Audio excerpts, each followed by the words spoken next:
In 1966, director Sergio Leone and star Clint Eastwood gave the world a tense thriller of a Western that became one of the most beloved classics of all time. In 2021, we try a blended bourbon that leans right into this Western dynamic. The film is The Good, the Bad, and the Ugly. The whiskey is A Fistful of Bourbon. And we'll review them both. This is The Film and Whiskey Podcast.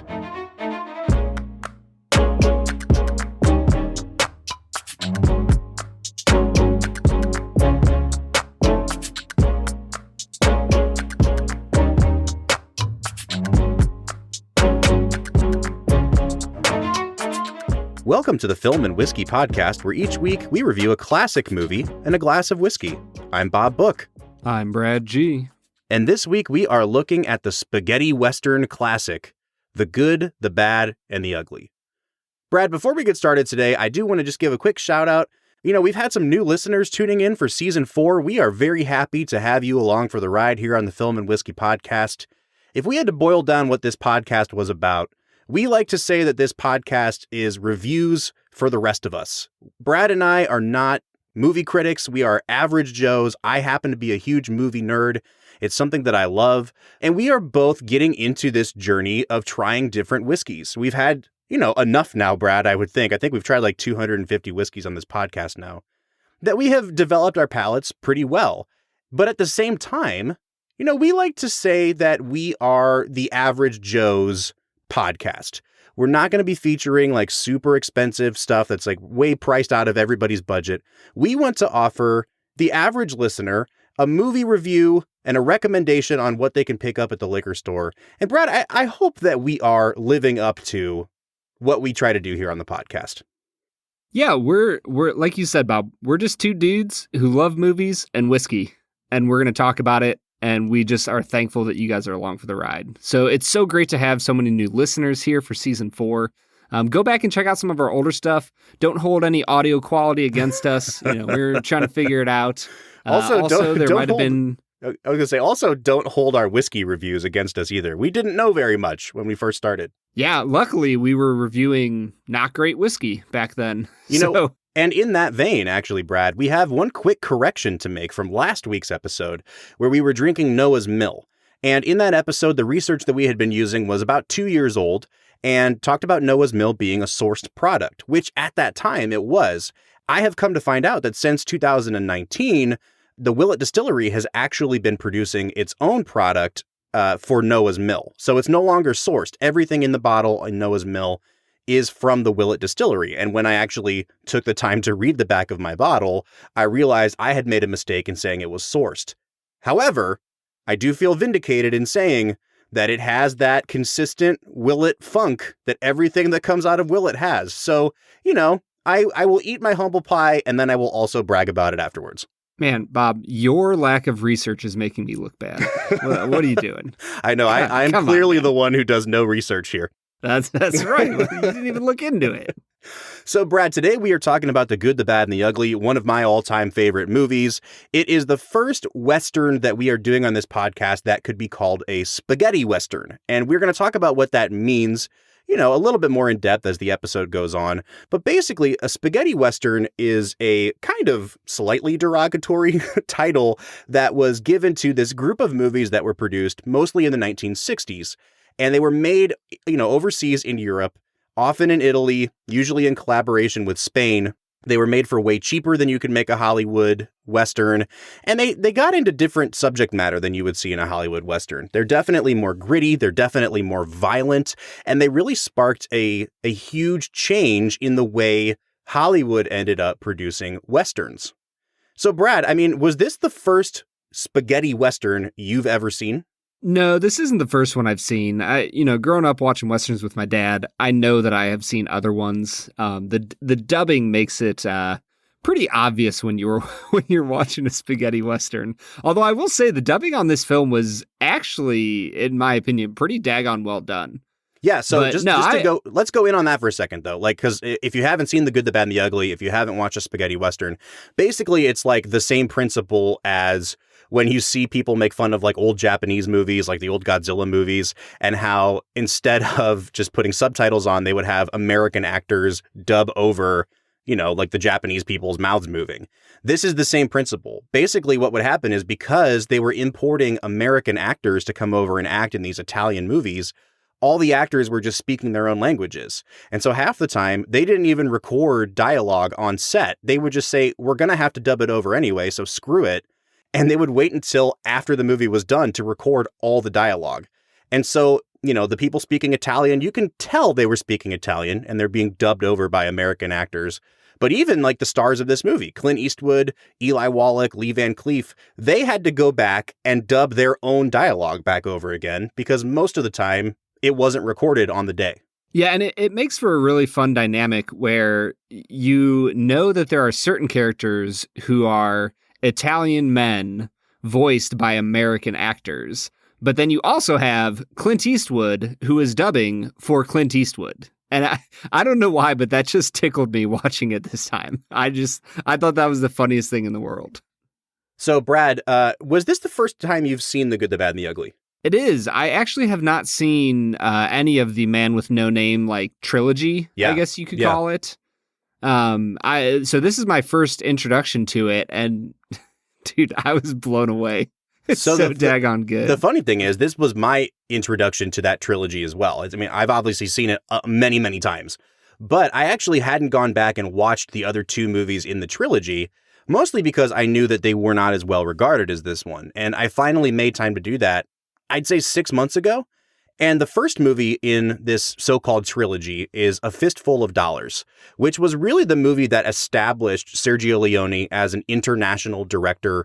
It made a good amount of money, enough to produce sequels on, and it really kind of jump-started this idea of the spaghetti western. It was very influential.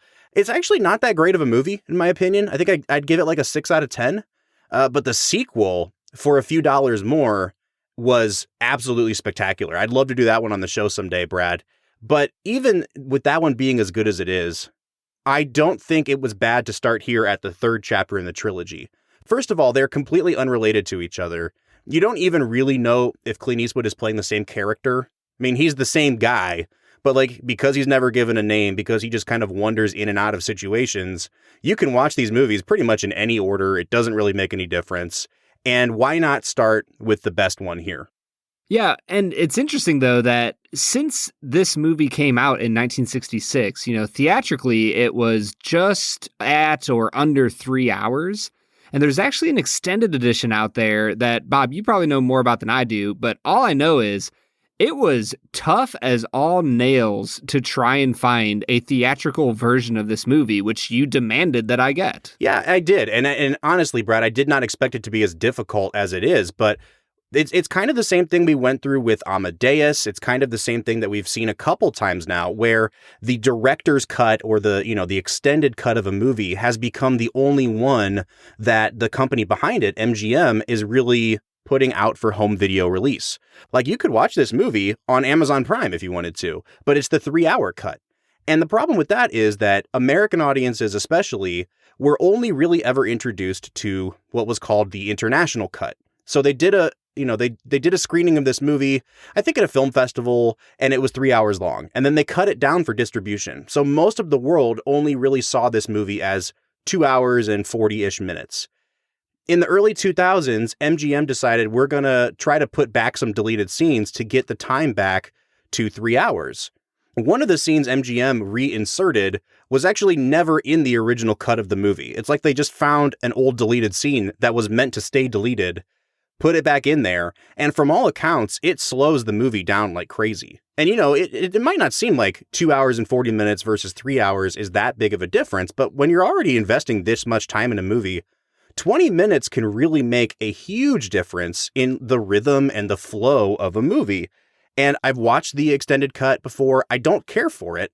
And I don't think that, for most of film history, people had seen or been familiar with it. So I did. I wanted us to go back and watch the theatrical cut. And Brad, I'm really glad you did. I just hate that the only way to really get the theatrical cut is to shell out money for a special edition Blu-ray that a different company is producing. I wish that we could get back to the days where director's cuts were not the only thing you could access. Well, and it seems anymore to me that anytime I see a movie that is quote unquote director's cut, there's usually a reason why the stuff that was cut was cut. Yeah. You know what I mean? For sure. If you add 20 to 25 minutes to a movie, oftentimes about 15 to 18 of those minutes probably weren't necessary. There's probably one or two scenes, of those that had been cut that were like, oh, wow, I'm surprised that got cut. But that really would have enhanced the movie. But other than that, it's just kind of like, oh, well, maybe I understand a little more of what the director was trying to do with this character or this scene.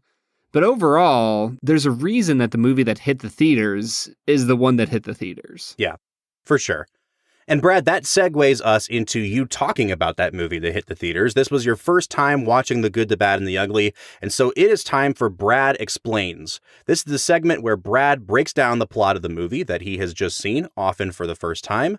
Brad, as you know, we have implemented a strict 1-minute limit on Brad Explains this season, so I've got a minute on the timer. Do you think you can break down the plot of this film for our audience in 60 seconds? Oh, 100%, Bob. Go. All right, so there's three characters. They're Blondie, Angel Eyes, and Tuco. Blondie and Tuco are doing a bounty hunting scheme where they get the bounty on Tuco, and then Blondie saves him. Angel Eyes is a bounty hunter who always captures his quarry no matter what. Blondie eventually betrays Tuco, leaves him out in the desert. Tuco gets mad. He catches Blondie, forces him to walk across the desert. And in the middle of that desert, they find a runaway stagecoach, and they find out about this buried gold. And Blondie and Tuco each have half of the combination that's needed to find the treasure. So they go off in search of it. Well, meanwhile, Angel Eyes also knows about the treasure somehow. And he is chasing after Blondie and Tuco so that he can get the gold from them. And the rest is a wild thriller of a chase. Nicely done, sir.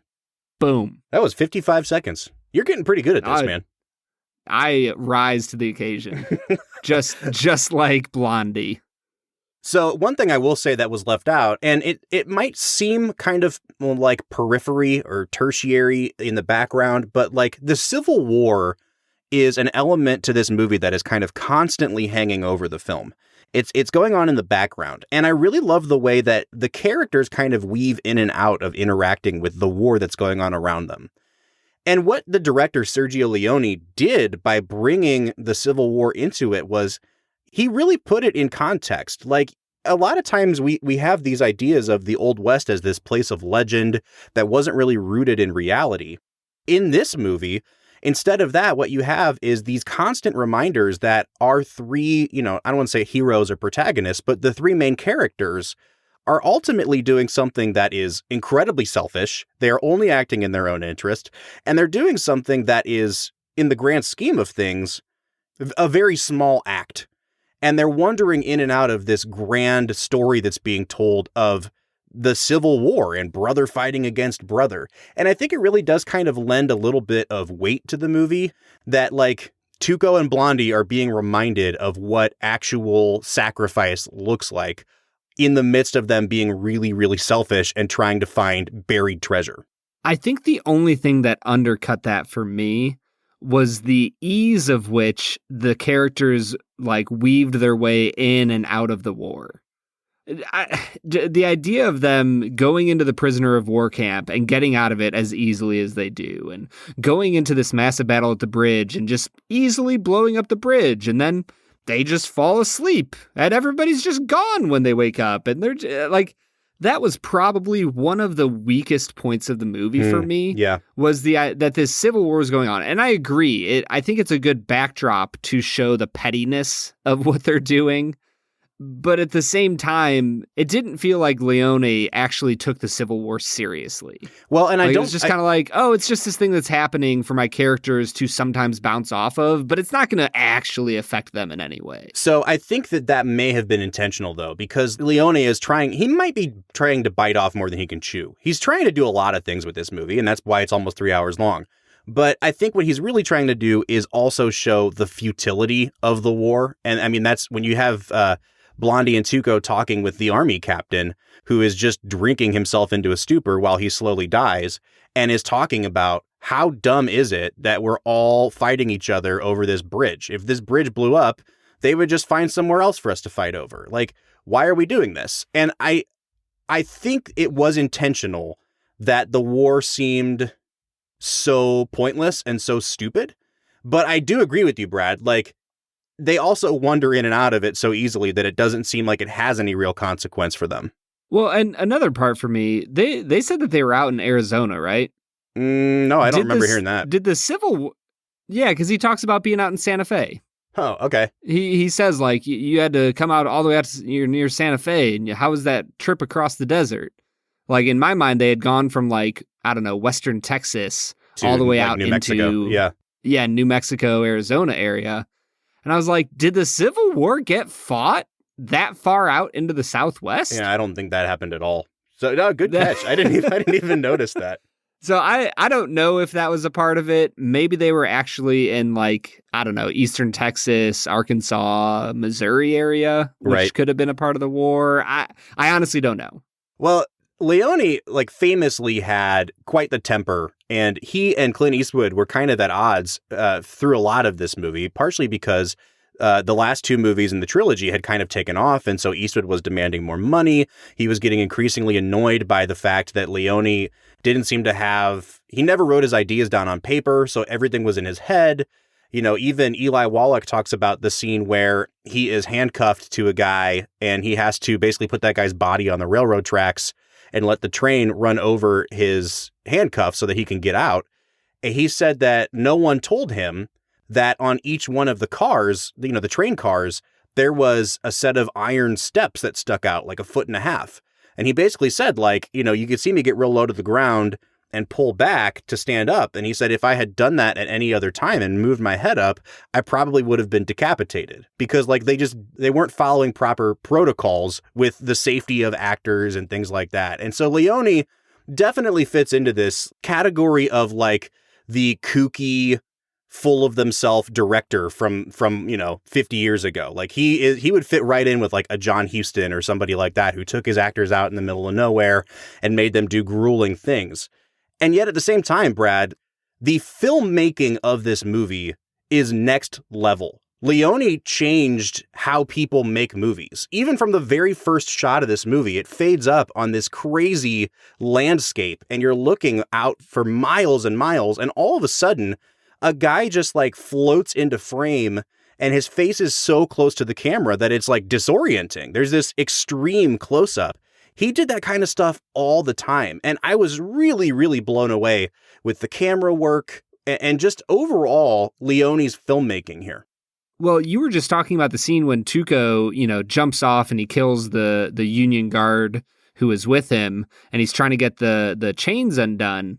I don't know why, but the shot when they show him and he's done killing him, he's trying to figure out what's going on, and he looks at the train tracks, and then it cuts, and the next shot is, like, moving down the tracks, and you just see Tuco and the dead guard lying on the tracks next to each other.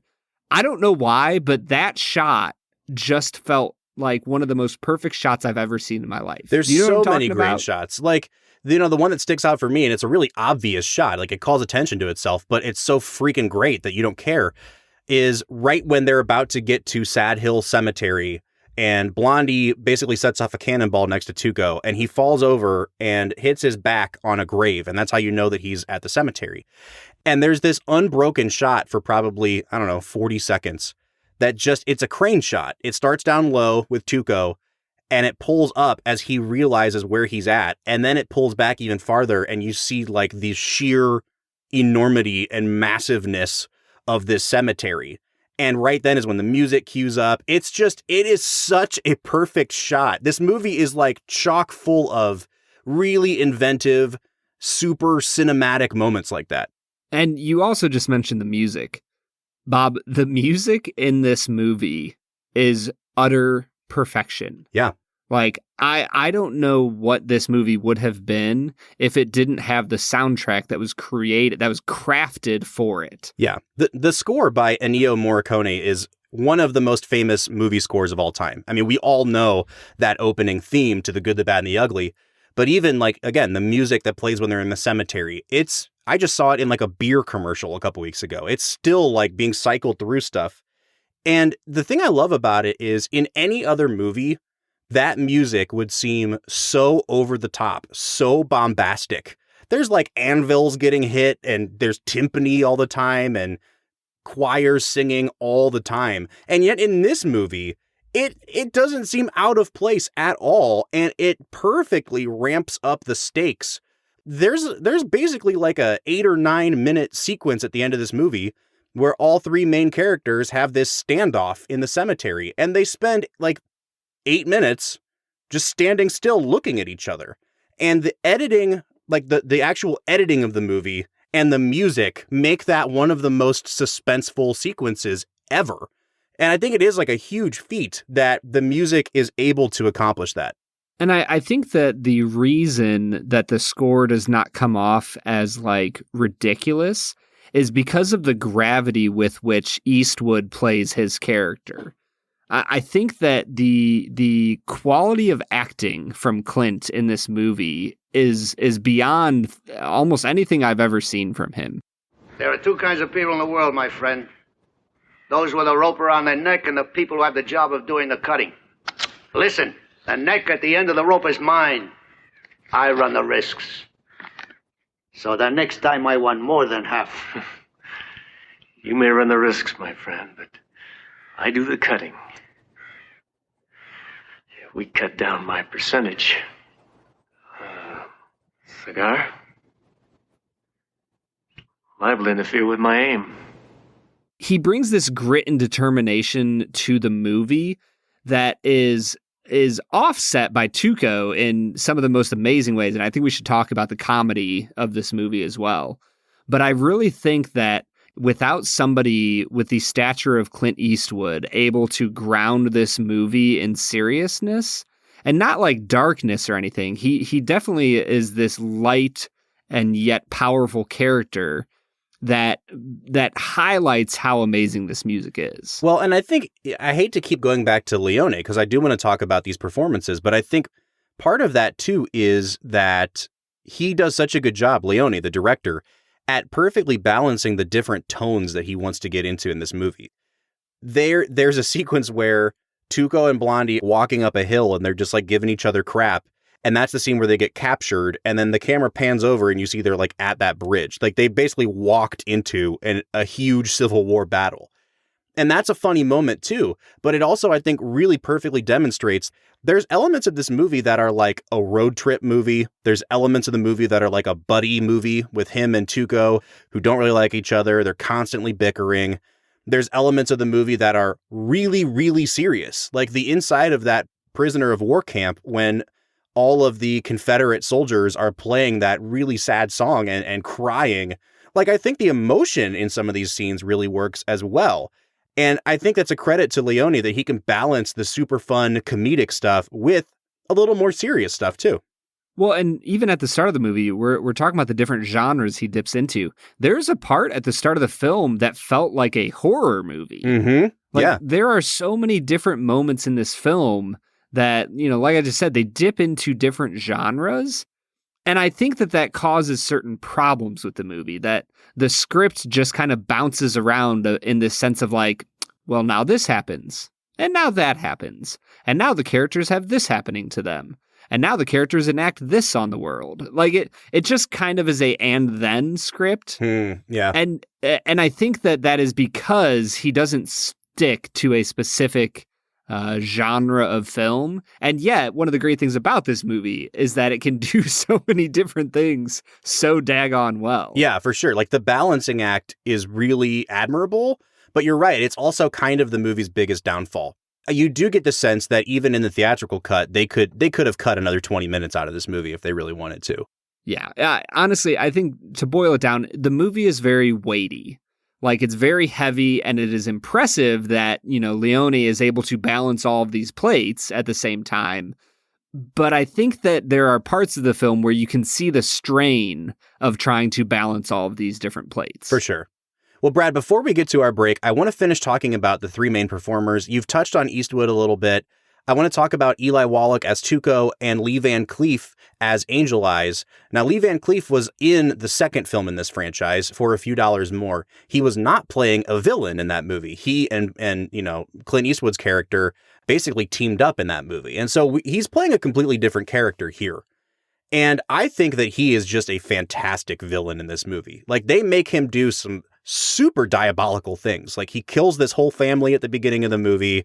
The next thing you see, he's like beating a woman to get information out of her.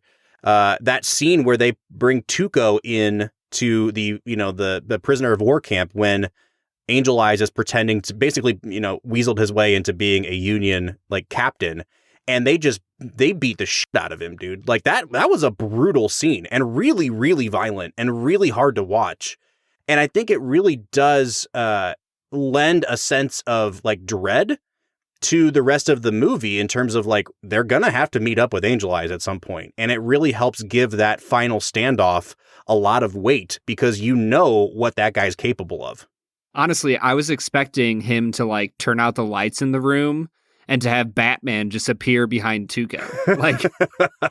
Like the interrogation scene from The Dark Knight, I guarantee you they got a few tips and pointers from watching that scene with Tuco and Angel Eyes. For sure. In The Good, the Bad, and the Ugly. For sure. So, I mean, what did you think of Lee Van Cleef's performance, though? Oh, it's spotless. The only problem with his performance was the first time he took off his hat and he was just massively like balding with a huge old widow's peak. It almost like took away from his villainy for me. I was kind of like, he wasn't suave enough anymore. Like, yeah, he actually had a flaw.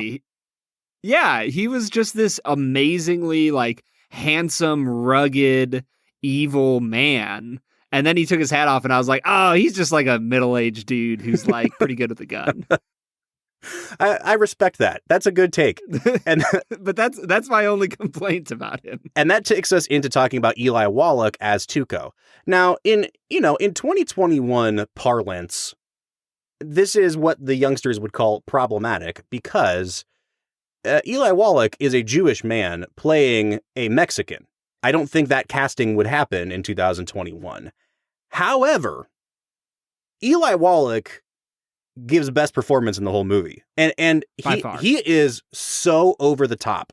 The entire, like, he is at 100 the entire movie. There is no, like, soft spoken scene with him. He is constantly operating at, like, 100. That is not true. What's the I think my favorite... With his brother? My favorite scene is after he leaves his brother, and he just kind of gently is, like, bragging about his relationship with Clint. I mean, yes, he's still being a little bit bombastic, but there's a softness to that speech about, like, well, at least I have somewhere that, my brother will always give me a bowl of soup. Like, the way he is trying to put on this front of a good relationship to Clint, and Clint sees right through it, yeah, right? For sure. That is the only time in the entire movie that you see Tuco be somewhat reflective, and it made me fall in love with Tuco. Oh, for sure. I'm like, dude, Tuco is the best. He's the worst. He's a rat. He's always going to look out for his own hide and his own hide only. But in that one little moment, you're kind of like, oh man, like, this is just a 12-year-old kid who didn't go into the priesthood because he needed to be with his family. And he's still a 12-year-old kid just trying to look out for himself. Yeah, definitely. Definitely.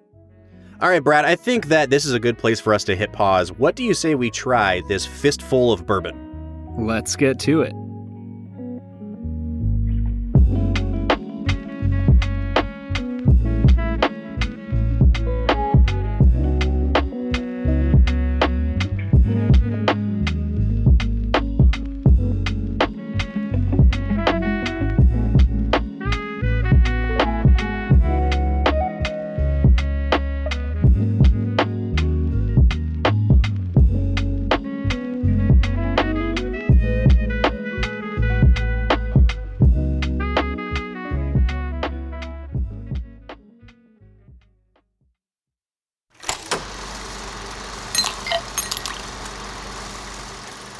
All right, so today we are checking out a Fistful of Bourbon.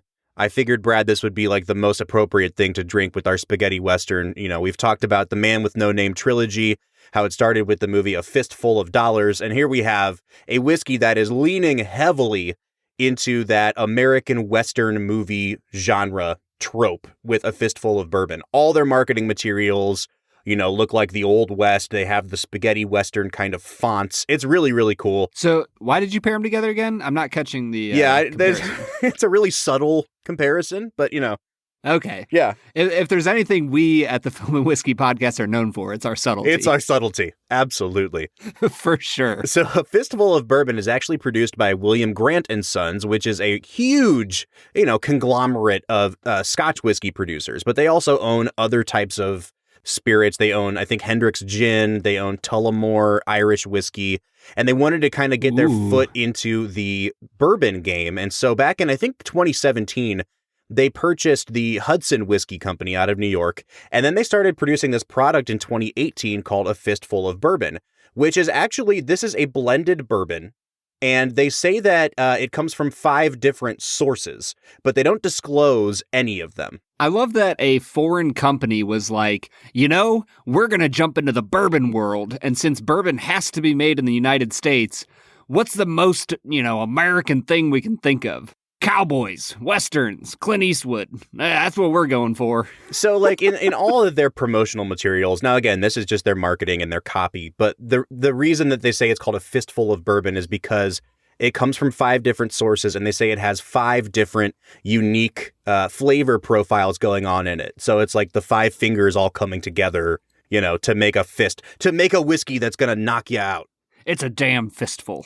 So, Brad, as we drink this whiskey, I want us to keep in mind this is a budget whiskey. It is blended. They don't give a lot in terms of the background. We don't know the mash bill on it. This is only 90 proof. So, I mean, it's at a good proof point. It's not super low in the 80s. But again, it should be kind of a lighter drinker for us today. What are you picking up on the nose here? Honestly, Bob, it's funny that this is a like European company that makes this, because as I nose this, it really does kind of remind me of an Irish whiskey a little bit. Oh, interesting. Like it's fresh, a little bit of floral notes. There's some fruity stuff going on that I really like. Like I feel like there's some hints of like apple in there that are kind of like tart and refreshing. And there's a little bit of a nice, lightly oaked nose going on the longer that I nose it. But yeah, it's a really solid nose. I think I'd probably give it like, I don't know, let's say an 8 out of 10. I really enjoy it. Yeah, I'm actually enjoying this too, Brad. And again, just reading the copy that they sent along, the 5 different flavor profiles or nosing profiles that they say are represented in this whiskey here are sweet, balanced, and smooth, which how do you smell that? Secondly, green and leafy with floral notes, warm spice and hints of nutmeg, notes of buttery toffee and hints of cinnamon and licorice. I mean, honestly, I get a pretty standard bourbon nose here, Brad. Like you're right. It's pretty lightly oaked. It has some nice nuttiness to it for me, and I do get quite a bit of cinnamon on this. I like it a lot. It smells like it's not super watered down, and I am looking forward to drinking it. So go ahead. I really wish that their notes had something about like the smoking barrel of a Colt 45. Anyway, I'm looking forward to drinking this. I'm going to go ahead and give it a 7 out of 10 on the nose. And as I get into the actual palate here, man, I am just really refreshed by this. It's got an interesting palate. There's those fruity and floral notes are coming through strongly at the front end. And it does give way to a slightly oaky finish. It's strong in the middle, but not quite as... It doesn't deliver on quite as much as I was looking for in the nose with the aromas. So I think I'm going to give it a 7 out of 10, but everything I expected was there. So it's solid, but I think there is a sense of if this was like 10 to 15 proof higher, a lot of those flavors, a lot of that fat would have stuck onto this and it would have had just a little bit more flavor to it. But honestly, for the price that we're paying, and I think this might become a theme for this whiskey, for the price that you're paying, this really packs a punch. Huh? Hey-yo, there it is. You know, Brad, I'm actually not as impressed with this as you are. I think what I'm going to try to do is differentiate like the flavor's quality from like my balance score, because the flavor profile on this for me is worlds different than the aroma was. I was expecting something kind of nutty and sweet, something in the vein of like an Old Tub, which I really, really like drinking. I'm not getting that at all here. And this really is leaning into more of like the leafy, green, herbal, like piney kind of taste for me. Like it almost turns a little bit more like barley tasting for me towards the end. It's not bad by any stretch of the imagination, but I don't know that I would call this like a thoroughly sweet whiskey. The front end is pretty pleasantly sweet, but not in like a bourbony way, just kind of like a honey sweet. And then it really does turn into like more of the herbal stuff for me. So it's good. And I'm trying to separate it from what I was expecting based on the nose. I think I'll give it a 6.5 on the taste. Yeah, I can fully agree with where you're coming from, Bob. I think as I get to the finish, that's when I start to become a little bit underwhelmed with this whiskey. I'll give it a 6 out of 10 on the finish. There's just not a ton going on. There's like, I don't know, like a kind of shortish, medium-ish, long Kentucky hug. It's got. Is it short? Soft... Is it medium? Or is it long, Brad? You just used all the words. No, I didn't. I said shortish, medium-ish. Long. Ish is just kind of like a catch-all term, bro. Okay. So it's just kind of it has a finish. That's what I hear you say. It has a finish. There it is. That isn't long. Okay. It's something else. And I'll let our listeners decide when they go and buy it because it's cheap and they should try it. Yeah, on like second and third sip here, it definitely is a bourbon. Like it's not faking me out and reminding me of scotch, kind of like that tin cup we drank weeks and weeks ago. I do like it. I think it's definitely a bourbon for people who don't like overly sweet bourbons. And you guys all know I do like really, really sweet bourbons. This is still good. I think the finish, like you said, Brad, it's passable. It's fine. It's not offensive at all. It's a little bit longer than I was expecting it to be. I actually like it. The more I drink this, the more I think it has a place on my shelf, especially at only, it's not age stated, but it's a straight bourbon. So we know that the youngest whiskey in here at minimum is 2 years old. So I imagine this is not aged for very long. I like it. I'm going to give it a 7 out of 10 on the finish. And that takes us to overall balance, which is where we talk about nose, taste, and finish all put together as one cohesive experience. I think that's where this suffers a little bit, Brad, because the nose on this really made me think it was going to be kind of peanut buttery and decadent. And then the taste and finish were neither of those things. And so it was consistently pleasant all the way through. It just kind of took such a hard left turn from the nose into the taste and finish that I didn't think there were like any threads connecting it across the way. I still think overall, really good drinking experience. I'm going to give it a 6 on the balance. I feel like I'm like just a nose higher than you on all of these scores. I'm going to give it a 7 out of 10 on balance. I think that for what you're working with here, this is one of the better balanced budget whiskeys that I have ever had. The nose for me gave those nice fruity, some florally notes with a little bit of oak. And then I felt like I drank some nice fruity, florally notes, and it finished with a little bit of oak. Mm-hmm. So for me, it's a solidly balanced whiskey. Nothing stands out as like overwhelmingly delicious, but it's a good solid pick. So yeah, 7 out of 10 for me, and that brings me to my value score. Bob, in the state of Ohio, this is sold for $21.99. Yeah. And I am blown away with that price. Like $22 for a bottle of this stuff. I feel like I might buy that every time the bottle goes empty. Yeah, and especially because it does have a slightly unique flavor profile. So this is the exact same price as Old Tub, which I just mentioned a little bit ago. I like Old Tub better because it's more in my flavor wheelhouse. But I don't think this is like a direct apples to apples comparison. There are a lot of good budget bourbons out there. Like we've had many of them on the show. Your Heaven Hill Green Label, which you can really only get in Kentucky, that's only like $15. And I think that's pretty comparable to this in terms of quality. I like Rebel Yell 100 for $20. So there are things at this price point that I would definitely buy before this. But that's probably because they're more in my wheelhouse in terms of their flavor profile. I think this is a really good value, Brad. I'm going to go ahead and give it an 8 out of 10 on value. Yeah, Bob, I'm coming in at a 9 out of 10 on value. I really enjoyed this a lot, and I think it's highly worth your 22 hard-earned dollars. Yeah.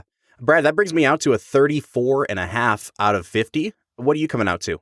I'm just above you, 37. All right, so that brings us out to a 71.5 out of 100, or a 35.75 out of 50. I would absolutely recommend buying a bottle of this. Like, I don't know if I'd recommend trying it in a bar, not because it's bad quality, but because you're probably going to spend way more for a pour of this than you would just kind of going out and buying yourself a bottle. It's worth it to pick up for $22. I think it's an above average bargain bourbon. Yeah, I'm 100% there with you, Bob. Honestly, I was out the other day and I got a pour of Rebel Yell 100 because I hadn't had it yet and you'd talked it up and I wanted to try it. And it was 100% worth it in the fact that it was really good whiskey. But I think I paid a quarter of the price of a bottle of Rebel Yell for one pour of it. So in that sense, I don't know if it was totally worth it. But I would agree with you. I think that Fistful of Bourbon is in the exact same category of a whiskey that forget buying it out. Just go get a bottle. Yeah. Throw it in as a mixer sometimes, drink it straight, throw an ice cube in there. It's a versatile bourbon that can fit any situation. So go get some. All right, Brad. Well, let's carry this positive energy back into talking about our movie of the week, The Good, the Bad, and the Ugly. What do you say? Let's get to it.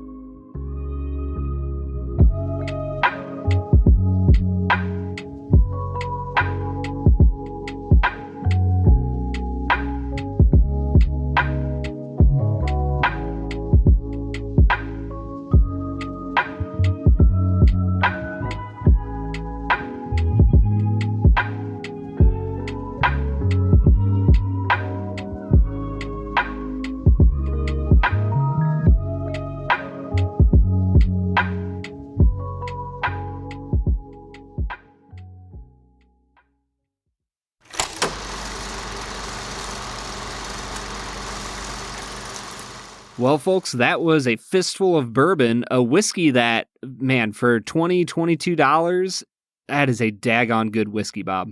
Yeah, totally agree. It's worth picking up for sure. Well, we're getting back into talking about The Good, the Bad, and the Ugly, and this is a movie that I think Bob and I can both agree, it's a spectacular movie.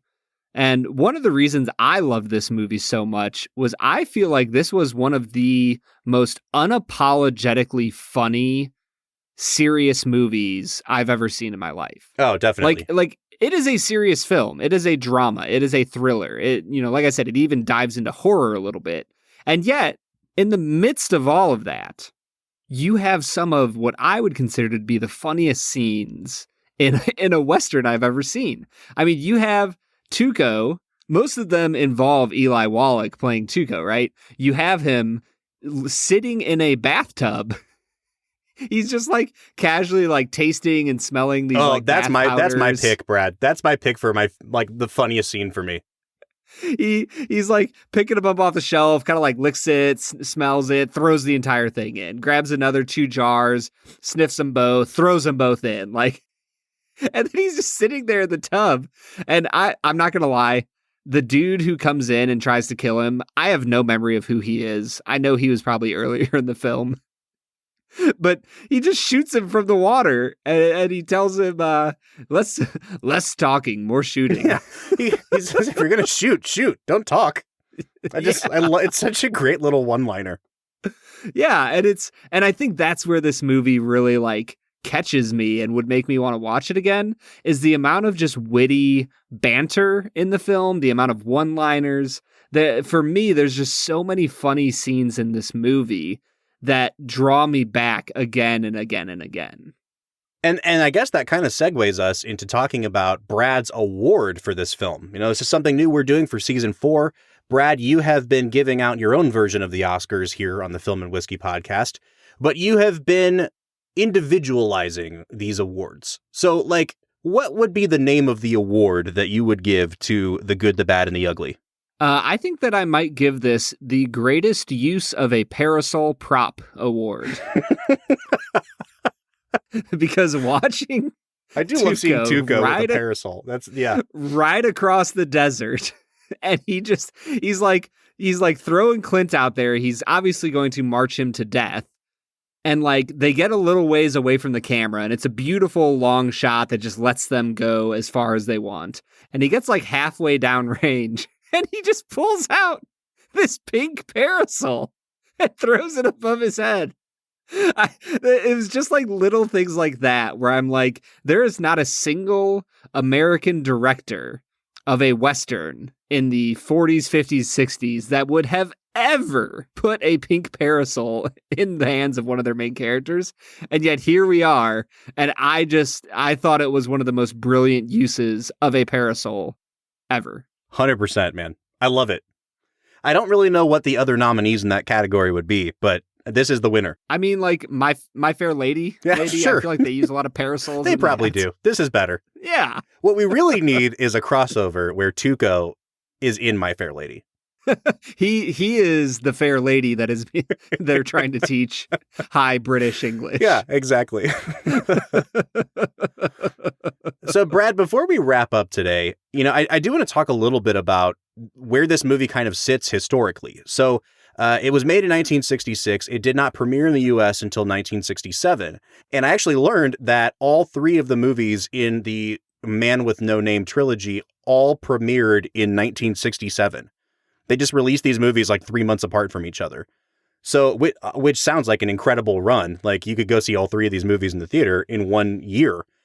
But when this movie was released, it was not well received at all. And critics, some really prominent critics really lambasted this movie and said that, it was sadistic in how violent it was. And I will say this, watching it back now, it's not super gory violence, but this is a very violent movie. Like it's still rated R by the Motion Picture Association of America. And I think it absolutely deserves it. Like the beating that Tuco gets, super brutal. And yet I think that Leone was really onto something. And he was kind of like at the front line, ahead of the curve of where American cinema was going to go, because this movie releases in America in 1967. And that is generally regarded as like one of the most revolutionary years in the history of American film. Like The Graduate comes out that year. Bonnie and Clyde comes out that year. You've got movies like Guess Who's Coming to Dinner dealing with issues of race. And 2 years after this, you get a movie called The Wild Bunch that Sam Peckinpah makes. And it is like extravagantly gory and violent. And so I kind of feel like in some ways, The Good, the Bad, and the Ugly caught a lot of flack for being over violent and too new, too modern, when in reality, it was actually ahead of the curve of what we were going to get. And I think that just kind of speaks to the influence of this movie. People didn't realize that it was coming, but this ended up being one of the most influential movies ever made. Yeah, Bob, honestly, something I really wanted to talk about coming into this episode was the fact that as I watched, The Good, the Bad, and the Ugly, there were so many spots, whether it was the dialogue or the cinematography or the way the music underscored a moment, that I thought to myself, I can't believe this movie is from 1966. It felt so much more modern than almost any other movie that I have seen in the 60s. Like, The Great Escape also came out in the 60s. I think it was, 62 or 63? Yeah, yep. And that, and granted, that's 4 or 5 years before this, but that just feels like an old movie to me. Mm-hmm. You know what I mean? Yeah. Like the way it is filmed feels like, oh yeah, that's a classic older film. And I love it. It's great. But The Good, the Bad, and the Ugly felt like a modern film shot in a older style. And I was really amazed with how influential I feel like this movie was in setting the tone, for decades to come in cinema. Yeah. And I think part of that is, again, like the editing of this movie, that whole, back and forth that you get when they're about to all draw their guns on each other at the end. In the last, I think, like 3 seconds before they draw guns and the editing is getting faster and faster, I think there's like 14 shots in the span of like 4 seconds or something. It's just, there's so many cuts. It feels incredibly modern. And then you think about the fact that like this is Quentin Tarantino's favorite movie of all time. And it shows in Tarantino's work, not just because, you see it all over movies like Django Unchained, but also I think in the way that his movies deal with like these really slimy people who are also very witty and really funny and kind of cynical. I think that Tarantino's entire filmography and his stable of characters that he uses owe such a huge debt to the kind of anti-heroes that you got in spaghetti westerns. Oh, 100%. I mean, in Django Unchained, Jamie Foxx's character in the second half of the movie, when they go to Candyland, is trying to be Clint Eastwood. Like 100%, like a mixture of Clint and Angel Eyes. Like that, like that's it. And that's what he's trying to do. And so, yeah, Bob, I'm right there with you. I think Tarantino almost desperately tries to imitate Sergio Leone in the best ways possible. And I don't mean that in a bad way. I think he does a great job. Well, Brad, I think we've talked enough about this movie. It is time for us to give our final scores. Do you want to go first, or should I drop my 10 out of 10 right now? I'll throw out a 9 out of 10. You know, the good, the bad, and the ugly. It really is one of the most important films, you know, from the 1960s. I think that it defies what was going on in that era, in the Western genre, and it set cinema ahead by decades, and it laid this foundation, whether it was with the cinematography, the music, the dialogue. It laid this foundation for cinema to build upon for decades to come. And so I think it's a phenomenal film. I think it is a little bit weighty. I think that there's parts of the movie that it's just almost trying to do too much. I think the story itself could use a little more of a linear sense. It often just kind of meanders from event to event. So there's definitely issues with the film, but overall, Bob, I love this movie, and I will watch it many more times in my life. Yeah, Brad, and I'm right there with you. I hadn't watched this movie in years and years, and I turned it on and got to about the 1 hour and 5 minute mark. There's like a fade out to black, and I was like, all right, I'm going to pause it here. I got stuff to do with my day.